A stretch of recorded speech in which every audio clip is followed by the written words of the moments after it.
A Chicago alder wants to hold federal agents accountable and is taking them to court. Political reporter Paris Schutz is here with us now to explain. Paris? Yeah, Terrence and Tia, 26 Ward alderperson Jessie Fuentes has filed a claim for $100,000 in damages linked to actions those agents took when they detained a suspected immigrant at a Humboldt Park hospital. They then zip-tied Alder Fuentes, and Alder Fuentes joins us now with more. Alderperson Fuentes, making sure you're there. Can you hear us? Yeah, there you are. Alder, tell us about this $100,000 claim. Why are you filing this?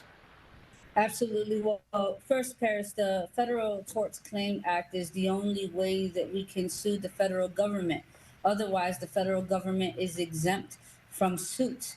This is a tool that allows individuals who had their civil rights violated to be able to sue the government. Now, I cannot sue the individuals that handcuffed me with real handcuffs in the hospital that day because they did not identify themselves. As you see in the video, they're not wearing uniform, they're not wearing badges. They never told us their names. And so we are suing their employers, Homeland Security. Now, we could walk away without a dollar from this suit, but we need to hold federal agents who continue to reign terror in our communities accountable. We cannot continue to have agents that are coming to our community, ripping families apart, violating constitutional rights, and physically assaulting people without accountability. This claim is one way that we get to do that. Tell me again the backstory here, because you're at that hospital after these agents are chasing somebody that basically had temporary protected status. Fill us in on the rest of this story. Yeah, absolutely. Thank you, Paris. On October 3rd, the president of Humboldt Park Health called me, extremely frustrated that ICE agents had made their way into the emergency room, a place that they should not be. There are individuals who seek to get medical care and staff members that depend on safety to carry out their jobs.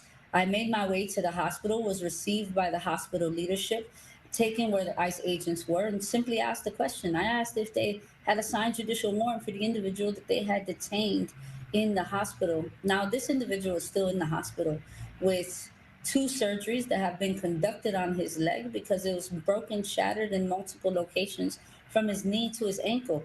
He's still receiving medical care as a result of these ICE agents chasing him down and detaining him. They were there for 5 days by his side, refusing to allow him to make a phone call, see an attorney, and violating HIPAA regulations in a room while he's receiving medical care. This is the type of violations that we are seeing in the city of Chicago, not just for the individual at Humboldt Park Health, but for many families and individuals across our city. And let me ask you this. The claim is about violating your civil rights, although they did release you. They didn't detain you for a long period of time, and they say they were giving you verbal warnings to leave. So how were your rights violated? Well, first of all, I was not in a private property. I was in a public space invited by the hospital leadership.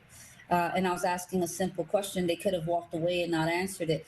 But instead, they assaulted me. What you don't see in this video, which prompted my staffer to take out the phone and start recording, is that I'm shoved twice by that same agent that yanks me and puts me in handcuffs. So I'm assaulted by federal agents for no reason, because I was not impeding on an arrest.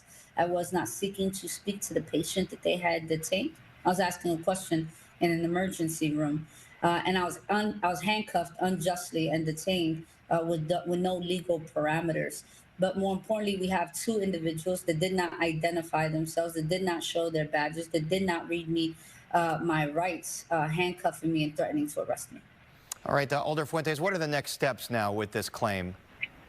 Well, the way things are going at the federal government, we don't know when this claim will be heard. We received an automated response yesterday after filing that they don't know when they'll get back to us because the government is shut down.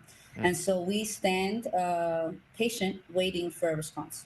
All right, 26 Ward Alder Jessie Fuentes, thank you for your time today. We appreciate it.